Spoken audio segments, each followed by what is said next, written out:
Друзья, просто посмотрите, какая невероятная атмосфера. Только что завершился чемпионат мира по спортивному программированию. Подай глаза в следующем. Волошактар. Казахтар Булада. На сцене все будут казахи, все будут золотые и серебряные медали у нас.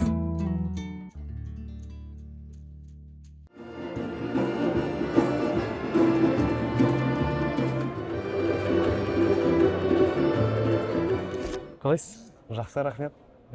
Это же ваша была идея провести чемпионат мира по спортивному программированию именно в Казахстане? Честно говоря, я не буду присваивать все лавры себе, потому что это не была моей идеей.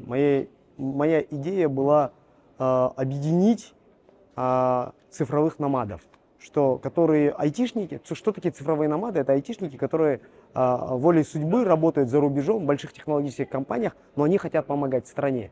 И мы когда объединились, и была встреча с президентом, президент поддержал, что дальше нужно объединять этот комьюнити и драйвить его, то оттуда пришли идеи. То есть с этого комьюнити 400 нас там человек. Так как я был министром тогда, я пытался это все драйвить и лидировать. И там родились несколько идей. И одна из них это было создание федерации. А когда уже федерацию создали, были в нее включены участники с этих цифровых номадов, мы ставили себе цели. И мы на 28-30 год ставили цель провести финал чемпионата мира по программированию.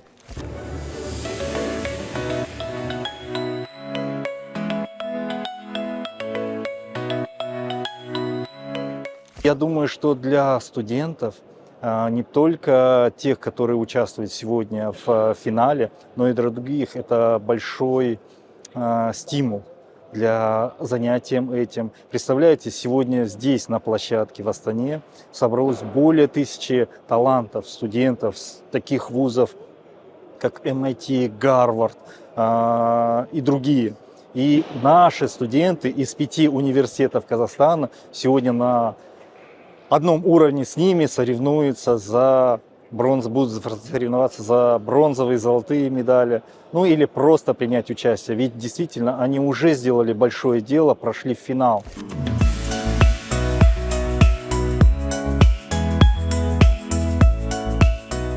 В эти дни в Астане, в столице нашей Родины, проходит впервые в истории чемпионат мира по спортивному программированию. Дети и молодые люди со всего мира собрались на этой площадке помериться, кто лучше. Какие у вас ощущения от пребывания в Казахстане? Ну, на самом деле, честно говоря, я Казахстан особо не видел, потому что я постоянно нахожусь здесь, и все, что я видел, это мой отель и, собственно, вот эта вот площадка. Но я точно могу сказать, что на самом деле Казахстан меня удивил, потому что здесь очень современная, красивая архитектура. То, что я видел из окна такси, из окна отеля, это, конечно, очень круто. Я, конечно, не из тех людей, которые говорят какие-то красивые слова или достаточно красноречивые, чтобы хорошо хвалить. Но мне кажется, что каждый, кто приезжает в Астану, будет поражен ее масштабами и чистотой.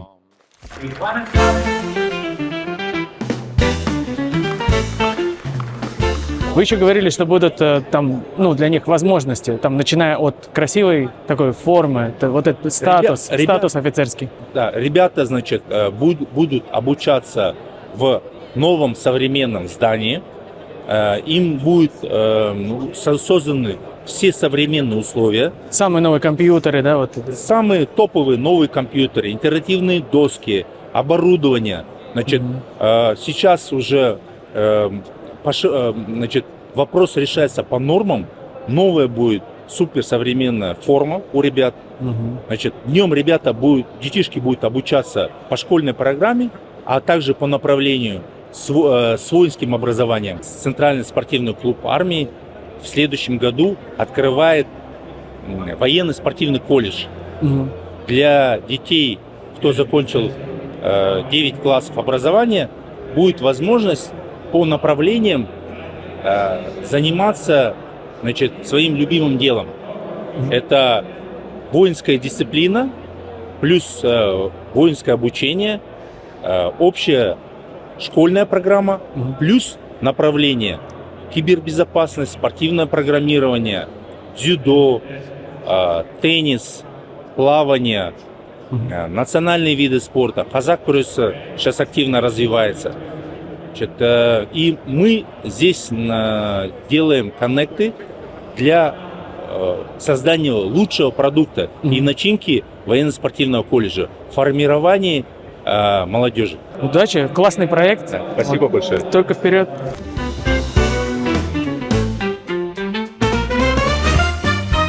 Здесь я видел самые лучшие университеты мира, самые крутые, получается, программисты мира. И среди них наши казахстанские команды. На каком уровне сейчас Казахстан и какая вероятность, что в призы войдем? Знаете, по статистике мы 20 лет в таких мероприятиях участвуем, а максимально наша страна условно была на 16-м, что ли, месте. Поэтому мы как федерация как раз таки это все проводим для того, чтобы у наших ребят появилась вера в то, что этот вид спорта нужно развивать. И в то, что мы как страна вкладываем в развитие этого спорта. То есть мы как федерация популяризируем этот вид спорта среди населения. И, конечно же, нам, как в любом виде спорта, хочется занимать призовые места. И наши ребята сейчас, вот в прошлом году был Батыр Сардарбеков. Он стал чемпионом мира, выступая за команду Барселоны не только университетов казахстанских, а есть условно-корейские, японские вузы, за которые выступают казахстанцы. Есть, в смысле, вот в Барселоне, который был этот, есть в Америке, да, то есть есть наши ребята, которые участвуют за команды других стран. И они также будут успешны завтра в IT-индустрии.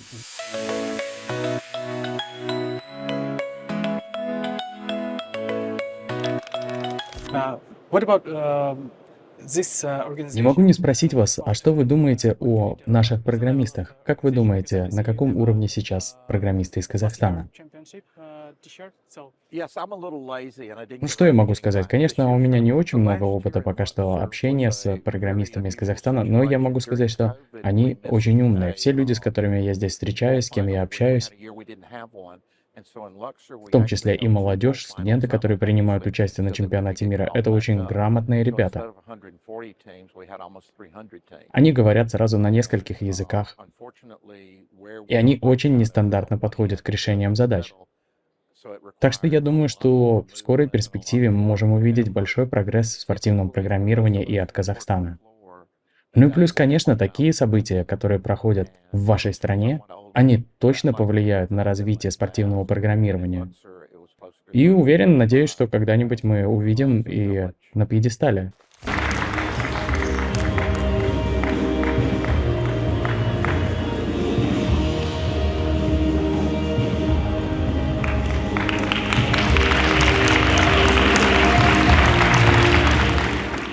У нас огромное количество айтишников, у нас огромное количество стартапов.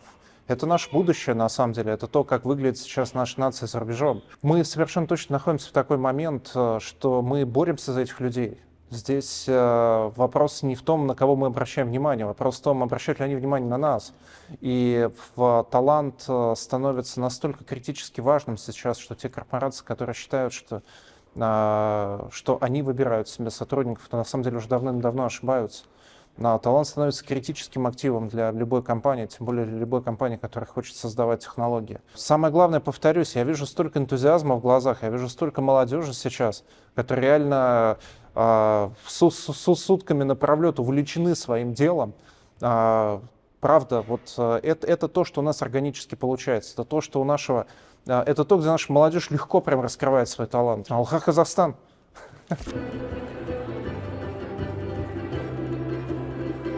Welcome to Kazakhstan. Enjoy staying in Astana city. And well, I'm really happy to see true emotions. Я болею за два университета. Это мой родной МУИ и мой родной Сатпаев университет. И поэтому сегодня очень волнительно встречи. И сейчас не просто это боление, а продвижение этого направление, как ICPC, оно очень важно. Сегодня об этом много говорили. оно, естественно, влияет на подготовку IT-кадров, ИКТ-кадров. Поэтому я поддерживаю это и очень рада. Университет наш сегодня следит за всеми событиями, которые творятся в Астане с Алматой. И наша команда сегодня здесь.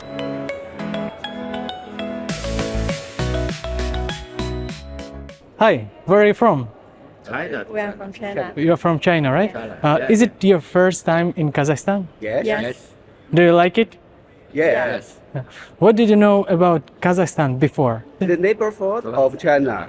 Yeah. Yeah. And I think there are many horse and many sheep. So and many oil. Yeah. Yeah. What about any person from Kazakhstan? Dimash, maybe you know Dimashi? Dimashi. Yeah. No. Singer. Yeah. Yeah. In China, yeah. The TV show the TV channel. Yeah. Dimash, yeah. Yeah. I see his picture in the National Museum. Yeah.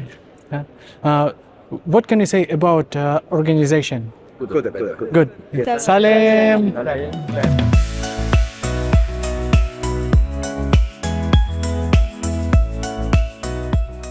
То, что вот так вот развивается сейчас в Казахстане, шахматы, спортивное программирование, потом на всевозможных олимпиадах казахи тоже побеждают, и по математике, по физике, биологии, химии. Что это значит для нашего будущего?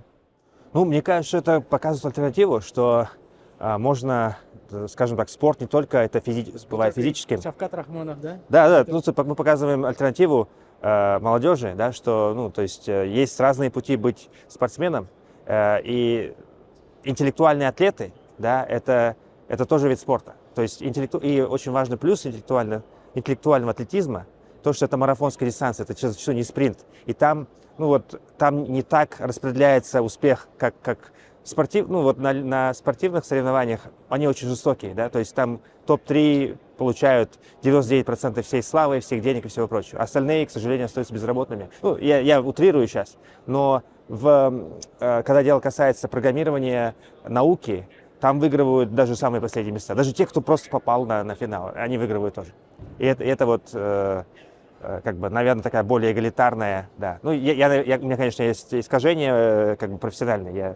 Я, конечно же, рекламирую эту сферу, да, поскольку эту сферу представляю, но мне очень приятно, что это такой имеет огромный интерес. Насколько круто спортивное программирование? Что это такое? Да знаете, если там честно, понятно, что могут эти слова воспринимать по-разному, но в шахматах ты становишься гроссмейстером, да, и самым крутым шахматистом.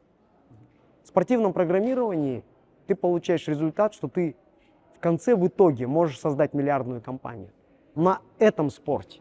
То есть ты, участвуя в спортивном программировании, ты фактически получаешь тот скилл, который тебя может сделать успешным не только в этом спорте, а в мире. Да? И таких примеров очень много. Далеко не будем ходить. Николай Дуров, он был участником финала ICPC. Скотт Ву, который создал сейчас искусственный интеллект для создания IT-программ, для написания кода, он тоже создатель, он тоже финалист ICPC.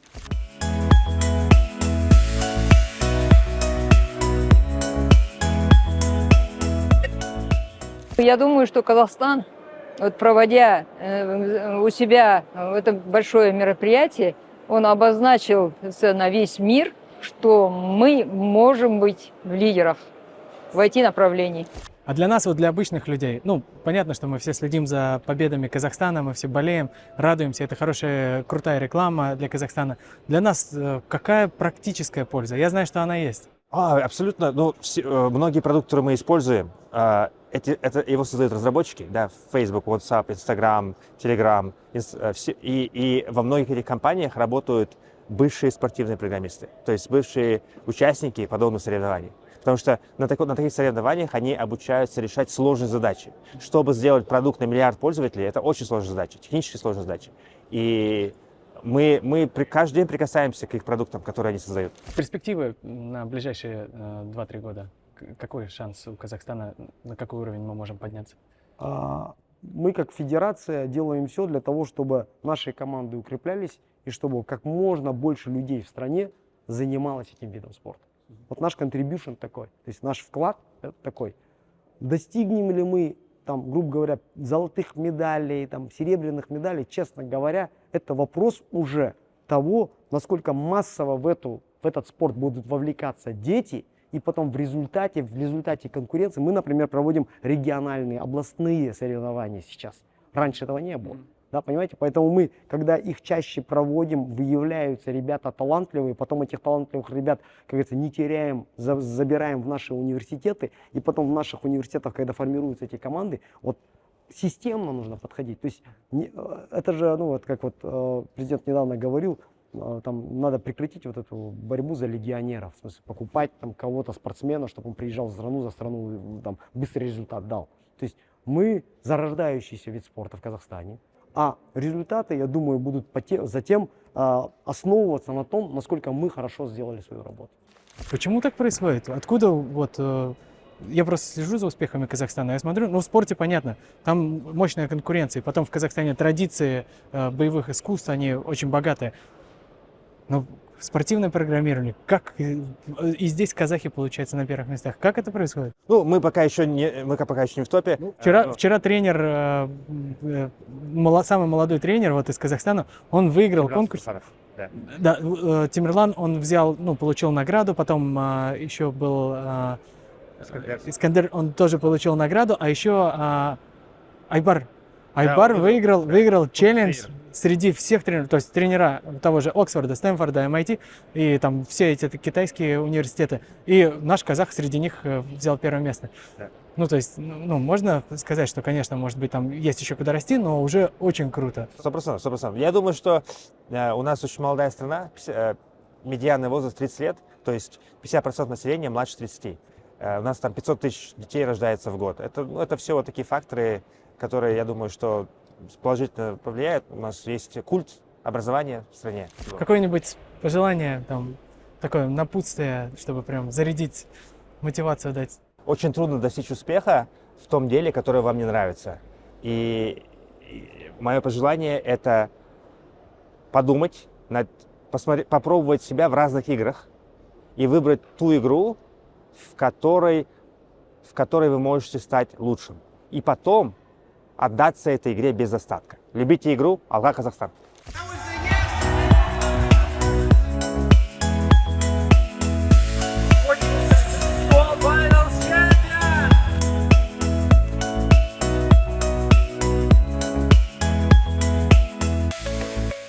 Только что завершился финал чемпионата мира по спортивному программированию. И это, друзья, просто невероятно. Буквально несколько дней назад мы стали свидетелями масштабного события в мире спорта – игры кочевников, которые позволили нам прикоснуться к многовековым традициям тюркского народа. Затем сразу 2 концерта Димаша Кудайбергена. И вот теперь чемпионат мира по спортивному программированию, который, уверен, даст мощнейший импульс развитию Казахстана. И причем не только в плане спортивного программирования, но и во многих других отраслях. И я даже думаю, что вообще все спортивные, большие, крупные чемпионаты мира надо проводить в Казахстане. Во-первых, Казахстан чемпион мира по гостеприимству, а во-вторых, вот такие вот события показывают, что в Казахстане для этого есть и опыт, и все условия.